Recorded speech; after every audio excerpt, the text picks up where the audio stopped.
everybody. Welcome to the Canyons. It is a beautiful, slightly chilly, slightly cloudy, brilliant day for a drive early in this 2018. Welcome back to my Focus RS, a car that I was pretty much without for the end of 2017 as I put some miles on my 911 and as it got some work done to it. This car was down at Mountune USA in Carson, California with their experts, and they upgraded it with a new, I believe it's called a charge pipe, could also be called an up pipe. I will put a link in the description to what it is. It's a new bit of plumbing. They also added Mountune's in-house performance exhaust, which has a valve in it and sounds really, really nice. It's a great balance to me between throatiness and aggression.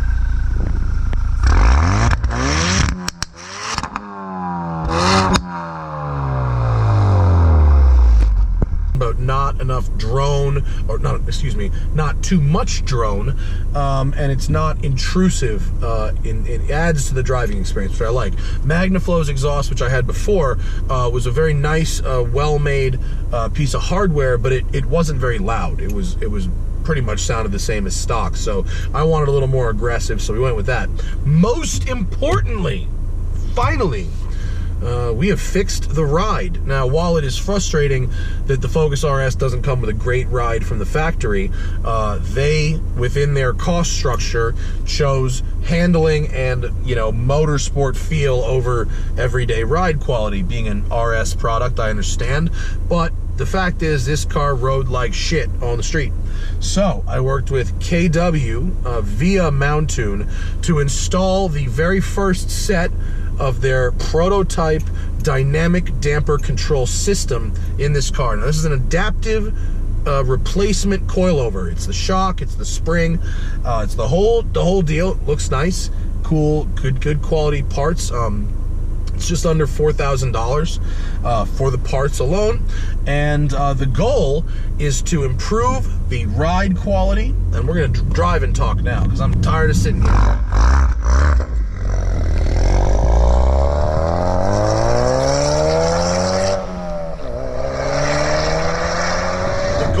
To improve the ride quality and the handling at the same time. Well, how do you do that? Ride quality and handling are not inverses. And let's go into sport mode here so we can get some aggression from that exhaust. Ride and handling are not mutually exclusive. I recall a moment when we're gonna go down Big Tahunga because it's bumpy. A moment when Mr. Jeremy Clarkson said that he hated the ride of his CLK Black Series, and the Lotus engineers actually softened the ride, which made it faster around their Top Gear test track at the time. And I agree. I think cars are too stiff. All cars, all sports cars anyway, are much stiffer than they need to be. And so by installing this dynamic control damper system, what you get is a much higher quality adaptive shock that rides much better than stock, but will also improve the car's handling by not upsetting the chassis through mid-corner bumps.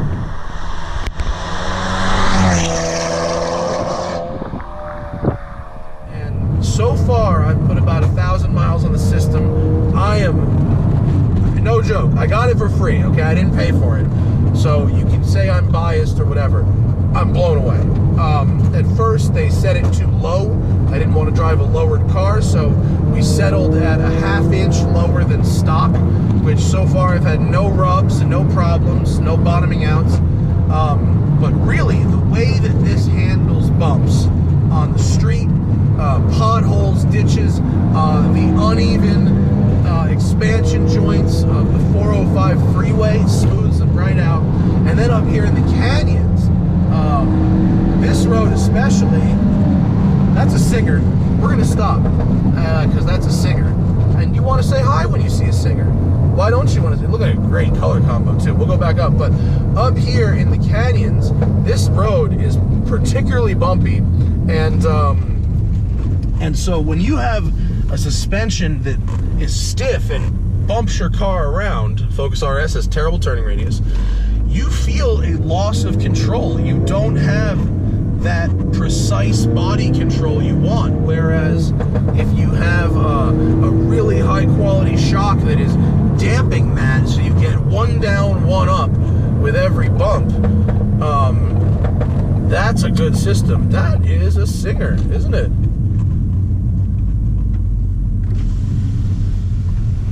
Oh. Hello, boys. Okay, so what we just learned there.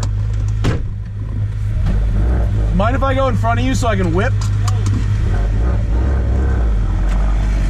Oh, glory days. The gentlemen from Singer have given me business cards, and I'm gonna drive a Singer. Let's go.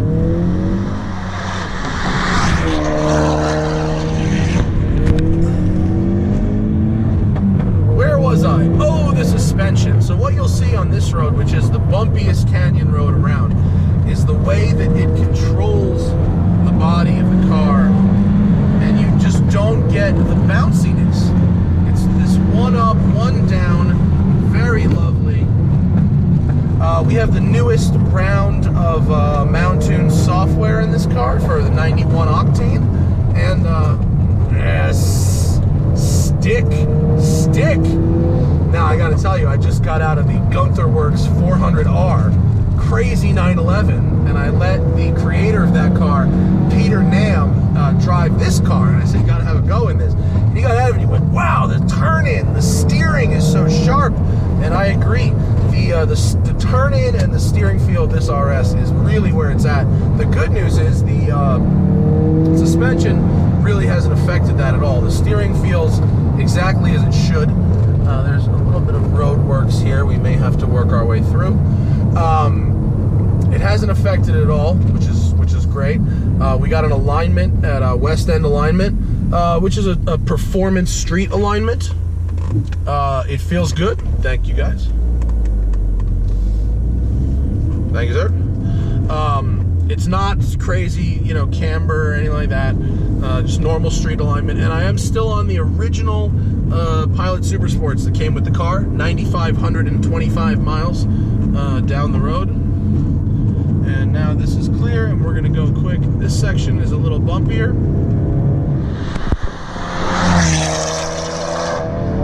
But you know, I don't like to use the words completely transforms lightly, but it's a whole other car. It now rides better than the last BMW M3 I drove, better than the BMW M2 that I drove, better than the last C63 I drove. And the difference is, a lot of those cars you can, well, the C63 you can put it in comfort mode, but then it gets sloppy, and if you put it in sport mode, it's a little too stiff. This rig has actually managed to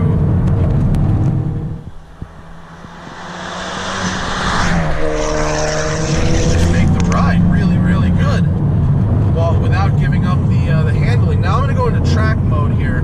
Track mode stiffens the shocks. The OEM drive modes still work, again, with the DDC setup. No check engine lights, none of that stuff. And so now we're in track mode, which stiffens the shocks up. And track mode feels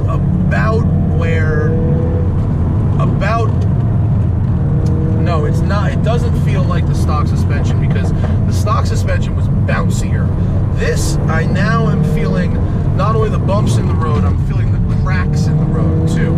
Sports, the regular normal mode, I don't feel the cracks in the road. Now I'm feeling all those cracks. I don't really like track mode on the street, although I do think the track mode stock is not usable in any scenario. This is now more usable on very good pavement, because this road is not very good pavement. Had a big mid-corner bump there. No upsetting this chassis. You know, and handling better is great, but that wasn't the goal. This car was just already a spectacular handling car. The goal was to make it more livable every day on the street, which it really has. It's a lot. It just doesn't beat me up as much. So I've had a renewed enthusiasm and love for the Focus RS. Not to mention coming up here, straight mobbing, and feeling very confident and very good about it. All these mid-corner bumps, undulations, cracks in the road, uneven pavement. Having a Canyon car is really about having a car that can negotiate a series of corners without asking too much of the driver and without having to correct, you know, your inputs for bad tarmac or undulations. These are not perfect roads, and so like those guys in New Zealand say, you gotta look to the guys in New Zealand because they're all running hill climbs. They're not running track days. There's not really a lot of racetracks in New Zealand, but they have a hill climb every year. Or, sorry, they have a hill climb every weekend of the year. So these guys build fundamentally race cars that are designed to be driven on the street. So they like to put a lot of give into their cars. So that's why I believe that softening the car is the way forward.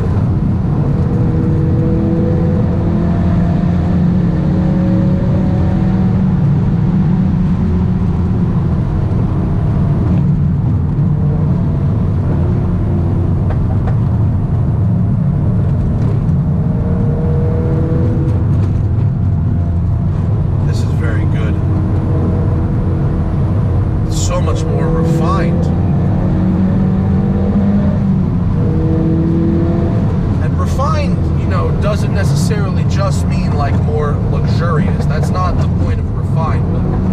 The point of refined is it's just every bump results in one movement and only one movement. One down, one up. That's the difference. And you know, in Ford's defense, I'm not sure Ford would have been able to build this car with a setup like this and still have sold it for a real amount of money.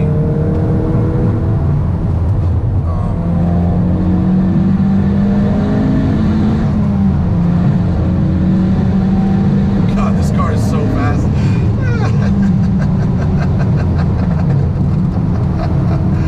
Oh, this car is nuts. It's so fun. It's so fun. Oh, it drives so well.